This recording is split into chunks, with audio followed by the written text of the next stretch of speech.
तो अगर आप इस वीडियो को डाउनलोड करना चाहते हैं तो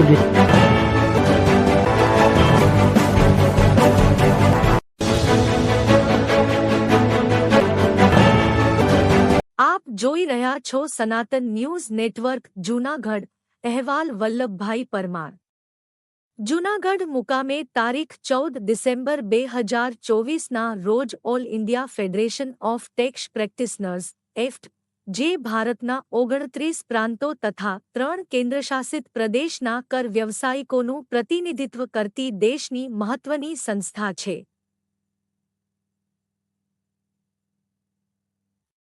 આ સંસ્થા 48 વર્ષથી કાર્યરત છે અને કરવેરા અંગેના વિવિધ મુદ્દાઓ અંગે સરકારશ્રી સાથે નિયમિત પરામર્શ કરતી રહે છે.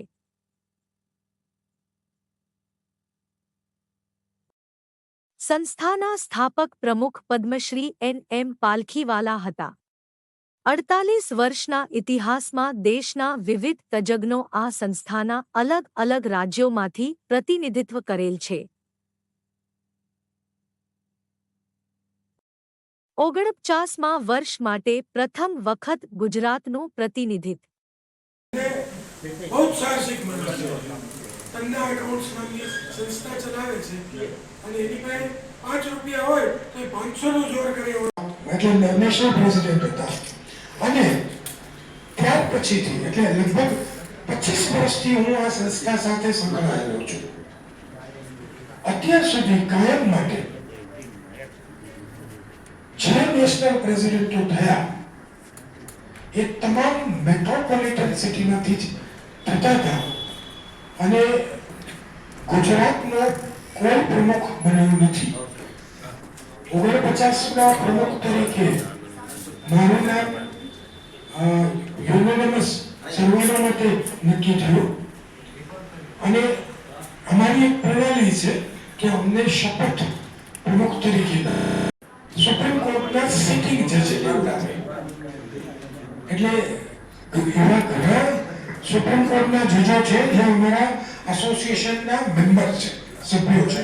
કારણ કે પહેલા વકીલાત કરતા હોય પછી એ લોકો વકીલાતમાંથી કોર્ટમાં જાય તો આવા જ એક જજ કેમ કે આપણા ગુજરાતના ભૂતનાથ મંદિર ખાતે મહેશગીરી બાપુ દ્વારા ભાગવત સપ્તાહનું આયોજન કરવામાં આવ્યું હતું, જેમાં આજે ભાગવત સપ્તાહના છેલ્લા દિવસે પૂર્ણાહુતિના સમયે એક ધર્મસભાનું પણ આયોજન કરવામાં આવ્યું હતું, જેમાં બહોળી સંખ્યામાં સાધુ સંતો અને ભાવિકો ઉપસ્થિત રહ્યા હતા. मैं पीठ पर था, तब पीठ पर था, छोड़ा नहीं था. आज मैं सब जवाब दूंगा कि ये हुआ था और भाग गए, वो हुआ था भाग गए, मैं सब सच बताऊंगा. और फिर एक पुनः नव ऊर्जा का जीवन उनके पास से लेकर के पीठ पर रह करके सेवा करने लगा. और जो शिविर थी वो 2003 में हुई थी. और फिर यहाँ गिरनार में महादेवगिरी बापू और गिरनार में रहने वाले सब संत जानते हैं कि यहाँ पर फॉरेस्ट डिपार्टमेंट का और गिरनार के संतों के बीच बहुत संघर्ष होता है. हमें आज तक नहीं समझ में आया इतना सा मंदिर किसी और संप्रदाय का वो इतना बड़ा बन गया पर एक साधु की झोपड़ी का एक पत्थर नहीं हिल सकता और वो मंदिर इतने बड़े हो गए. तो कहीं तो कुछ व्यवस्था में गड़बड़ है नीचे के स्तर पर. तो उसके लिए संघर्ष कर रहे थे और पानी का टैंक बनाने के लिए अनछत्र का बिल्डिंग बनाने के लिए थोड़ा सा प्रयत्न किया हमने तो हमारे सेवकों को मारा गया, डंडों से मारा गया साहब. तो अंदर इतनी पीड़ा हुई. मैं डीएफओ साहब को मिला, मैंने कहा साहब ये तो बेचारे सेवा करने आए हैं, इनको डंडे मार रहे हैं, मुझे मार लो. उन्होंने कहा देखो महेश गिरी जी, यहां से कुछ तय नहीं होता, जो कुछ तय होता है वो दिल्ली से तय होता है. तो गिरनार का एक साधु जिसने पत्थर के सिवा कुछ नहीं देखा, 10वीं पास, क्योंकि 10वीं करके ही गिरनार आया था, और कहा कि दिल्ली जाकर के मैं न्याय मांगूंगा. और मेरा चेला स्वामी उसको लेकर के मैं गया, आता बैठे स्वामी को जानते आता, उसको लेकर के दिल्ली गया. और 2005 की बात है, कागज लेकर के गया कि आप थोड़ा सा जमीन हमको दे दो. मेरे कागजों को देख करके उन्होंने ऐसे डाल दिया ऐसे क्या खैरात में जमीन मिलती है, और वहां पर टूट गया. गिरनार आया, दत्तात्रेय भगवान के चरणों में बहुत रोया, बहुत रोया. कि ये कैसे चलेगा अगर धर्म का ही रक्षण ना हो, धर्म का संरक्षण ना हो और देश के अंदर इतनी तकलीफ हो, तो इस व्यवस्था के अंदर भी बदलाव आना चाहिए।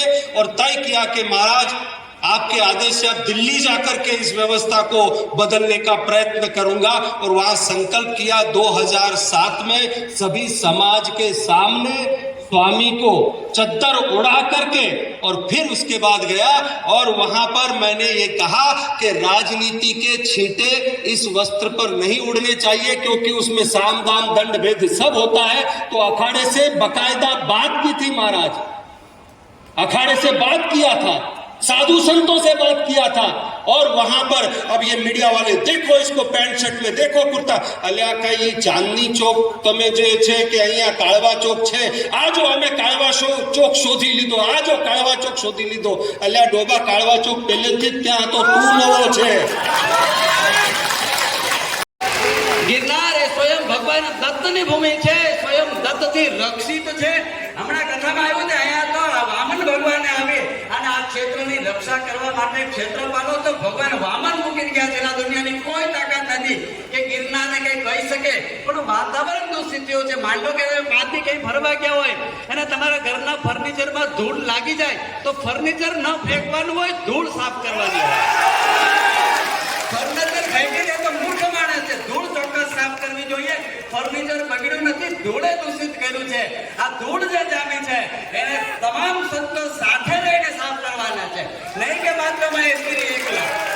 કારણ કે ગિરનારની શાન બચાવી એ તમામ સંતો। જુનાગઢનો નાથ, જુનાગઢનો નાથ, જુનાગઢનો નાથ। ઓમ નમઃ પાર્વતી પદે હર હર મહાદેવ। વ્યાસપીઠ ઉપર પામ સ્વરૂપ ભગવાન ભાગવતજીના ચરણો વંદન। પૂજ્ય મહાદેવ મહેતાજીને આ ચરણો વંદન।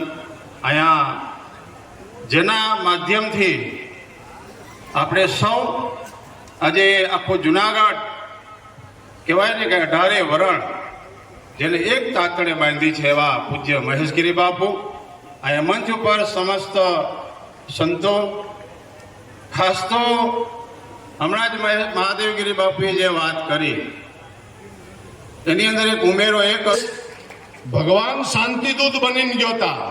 5 गाम पांडव को दीजिए, बाकी सब राज तुम्हारो, दुर्योधन मानी जा बात मारो। 5 गाम नो समझो बरोबर।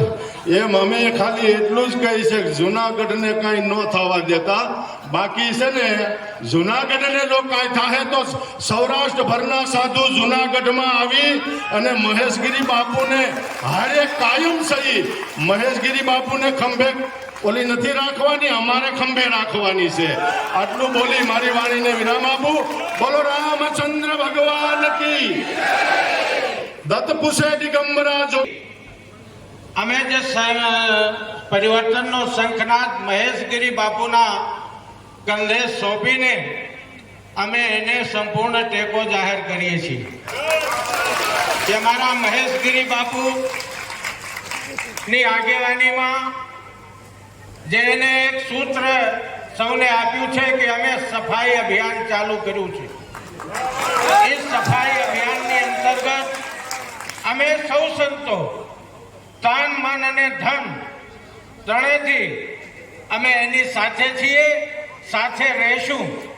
કારણ કે આપ સૌ જોયું હશે રાજકારણના અંદર જ્યારે અત્યારે આપણા સીએમ નરેન્દ્રભાઈ અહીંયા ગુજરાતમાંથી જ્યારે આગેવાની લીધી ત્યારે એને દેશની અંદર પરિવર્તન કેટલું કર્યું છે આપ સૌ વાકેફ છો। એ વિષય તરફ ન જતા हमारा महेशगिरी बापू ये पण दिल्ली थी આવી રહ્યા છે। तो अगर आप इस वीडियो को डाउनलोड करना चाहते हैं तो